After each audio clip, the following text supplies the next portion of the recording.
والآن وقت القيلولة. بعدها أشاهد بعض الفيديوهات في اليوتيوب.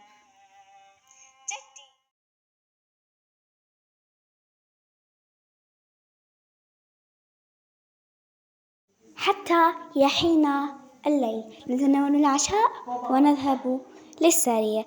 كان هذا روتيني في أحد أيام العطلة الصيفية.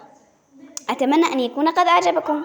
إضافة لا تنسوا الضغط على زر الإعجاب والاشتراك في القناة والضغط على زر الجرس ليصلكم كل جديد. أتمنى أن يعجبكم الفيديو. إلى اللقاء، مع السلامة.